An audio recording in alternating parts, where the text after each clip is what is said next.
I'd like to welcome you to a video with our YouTube channel from the Friends of the North Brookfield Townhouse. And today we are doing an interview with Robin Reynolds, a local artist and a person known around town for being involved with her children and with the local cultural council.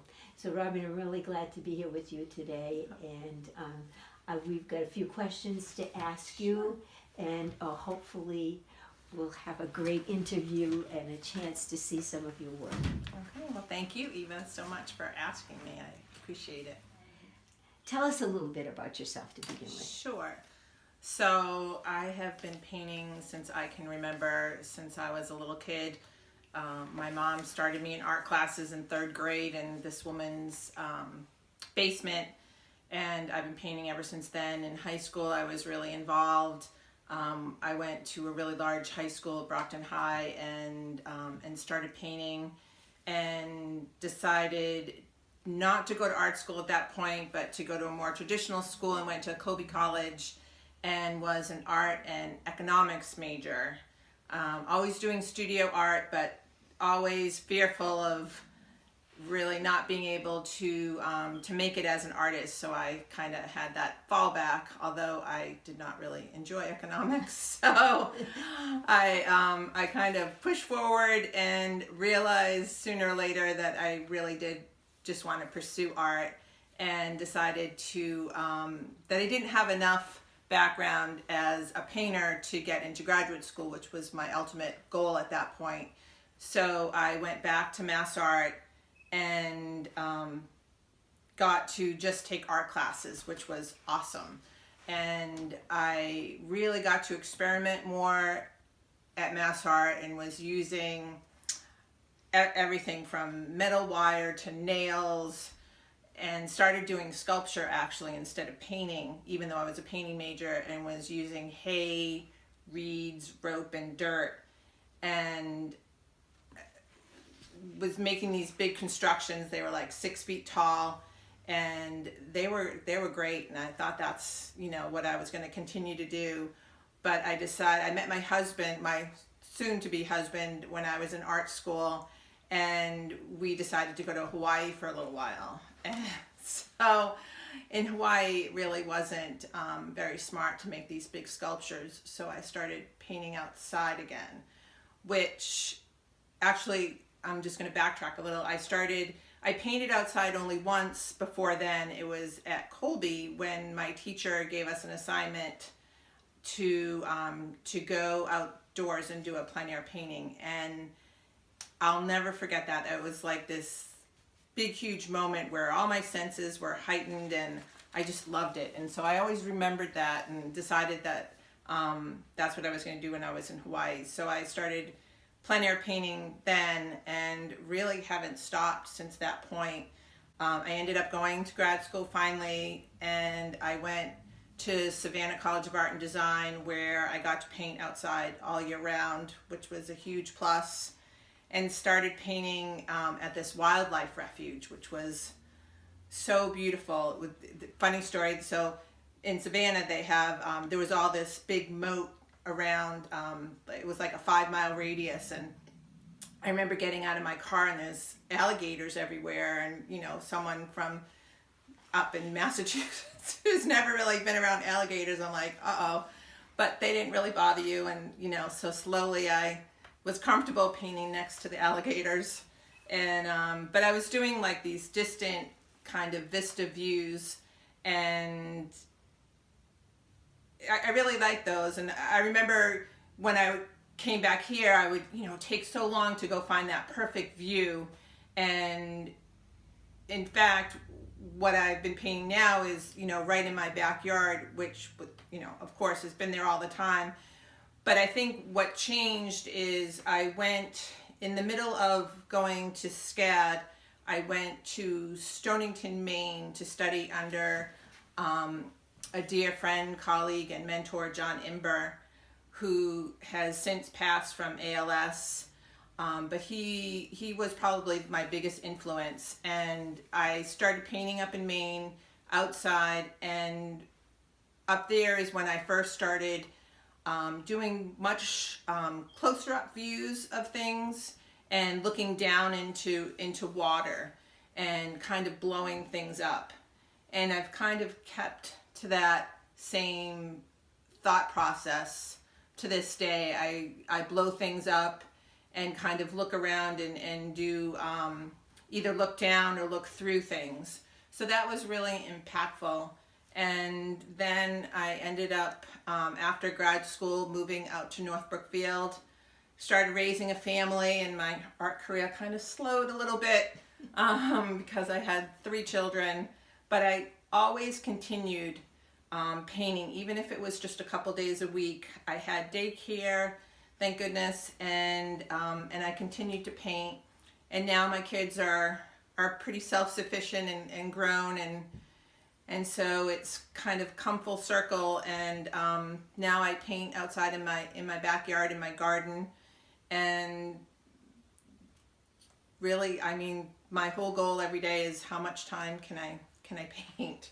So, well, you know, as you're telling this story, I look around the room that we're in right now, and I see examples of this wonderful view of a unique view of nature and the things that are wild and wonderful.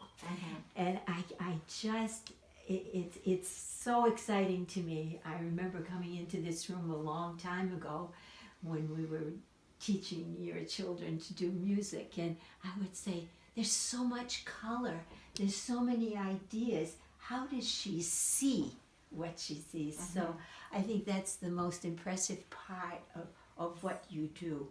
I also know that you do a lot of shows too, or I get invitations to go to different places. Can you tell us a little bit about what you're doing professionally? Yeah. So once I finished graduate school, I was lucky enough to start showing pretty quickly. I have a gallery in Boston called Soprafina Gallery. It's in the SoWa district on Harrison Ave, and I've been showing there for almost 20 years. And then I also have a gallery in Stonington, Maine, who shows my work, G. Watson Gallery. And last year I started with another gallery up in Maine, Cynthia Winning's Gallery in Blue Hill, Maine, which is a really wonderful gallery space. She shows some great painters, and so I think that was a really good fit. She kind of kept pushing for me, and I had other obligations, but I'm so glad that I started showing with her. And I'm very involved with Arts Worcester, which is a great organization and space. They finally got a new space a couple years ago on I can't think of the name of the street in downtown Worcester. This beautiful space, and I was lucky enough to have a one-person show there 2 years ago when the space first opened. But they do some fabulous shows and some workshops, and really great if you've never been involved and want to.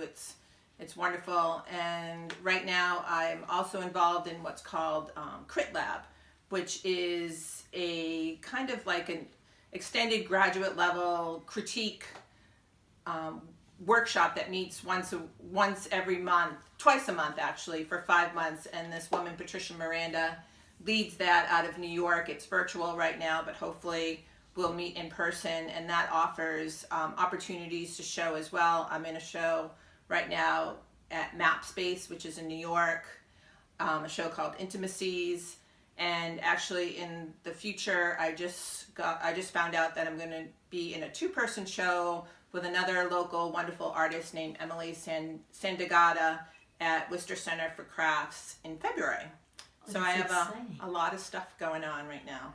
Well, I'm really excited to hear about all of these wonderful opportunities you're getting, because I forgot 2 more things that I really want to mention.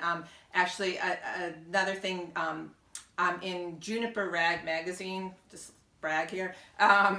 But this woman, 2 women, Payal and Michelle May, started this great magazine. It's international, artists from all over. They are out of Rutland, out of Paxton though, and have started this beautiful magazine, and I am in it for the second time, and so that is it's beautifully laid out, and yeah, so How can just we wanted to plug find that. this magazine? Where would it be available? So it's available in some places in downtown Worcester, in like the bookshop. I can't remember the name of the bookshop, in some of the places down there. But you could go to juniperrag.com and always order it online and see it online as well. That's great. That's great. Yeah. Well, maybe we can just wind up with taking a look at your paintings, and if you have any comments as we pan the room, you might be able to point out something in particular that inspired you when you did it, or Sure. just let's go through this and see how that works. So most of the paintings are done in my backyard. Like I said, they're close-up views. I kind of hone in on one thing, but my eye might move around, because they're painted in the course of 3 to 5 sittings, so things kind of die, and so my eye might wander, or the painting might need something that's not necessarily there. There's different marks on the paintings that, because I can do whatever I want to the painting, so I kind of embellish where I want, and to make it about the painting more than what's in front of me. So Now, when you do this, is this considered like abstract painting? Is one name, but what would you is there a way to categorize this? I always say my work is kind of a juxtaposition between abstract and representation.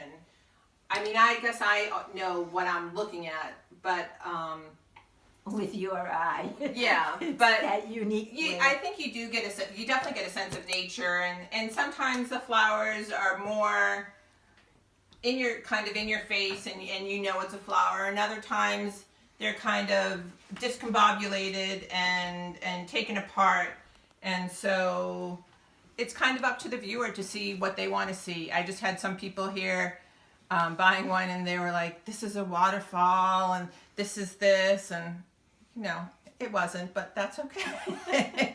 I like when people see. It's all about what you want to bring to the painting, and that's what I enjoy. So Now, do you sometimes have people who come in and ask you for a specific kind of painting with particular color?